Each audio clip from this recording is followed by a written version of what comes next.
வணக்கம் நண்பர்களே. ஆரோக்கியமான வாழ்க்கைக்குரிய வாழ்வியல் முறை பகுதி 75. ரசாயனங்களையும் மசாலாக்களையும் குறைப்போம்.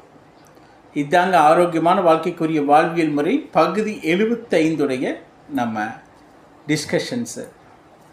ஸோ மசாலா பொருட்கள் அதிகமாக எடுத்துக்கிறதுனாலையும் ரசாயனங்களை அதிகமாக உடலுக்கு சேர்க்கறதுனாலையும் பல இல் எஃபெக்ட்ஸ், அதாவது இம்பேக்ட்ஸ் உடலுக்கு வருதுங்க.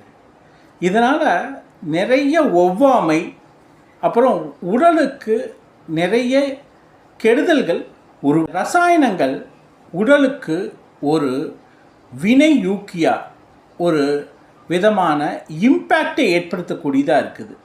அதே மாதிரி தான் நீங்கள் சாப்பிடக்கூடிய அதிகப்படியான மசாலாக்களும் உடலில் பல இம்பேக்டை உருவாக்கக்கூடியது. நம்ம உடலின் பயாலஜிக்கல் சிஸ்டமே பார்த்திங்கன்னா சாஃப்டானது, மென்மையானது. அது காலம் காலமாக மென்மையான உணவுகளை சாப்பிட்டது.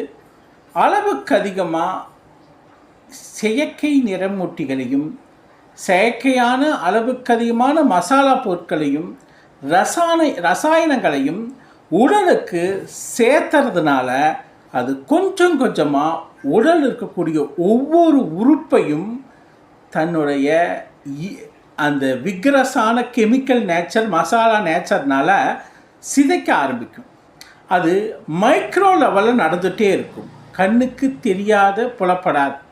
அப்போ அது எப்போ கண்ணுக்கு தெரியும்னா அது ஒரு வியாதியா, ஒரு பெரிய பிரச்சனையா, ஒரு வலியா, ஒரு நீண்டகால கட்டிகளாக உருவாகும் போது தான் நமக்கு அதோடைய இம்பேக்ட் தெரிய ஆரம்பிக்கும்.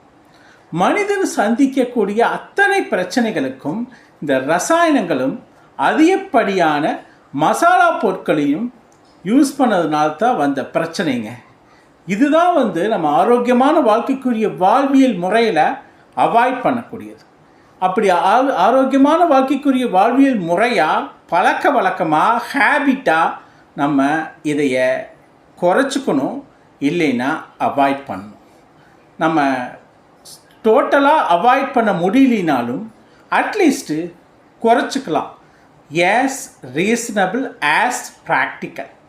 அதாவது எவ்வளவு தூரம் ப்ராக்டிக்கலாக பாசிபிளாக முடியுமோ அவ்வளவு தூரம் குறைச்சிக்கலாம். அட்லீஸ்ட்டு வீக்லி ட்வைஸ், த்ரைஸ் அப்படி இல்லாமல்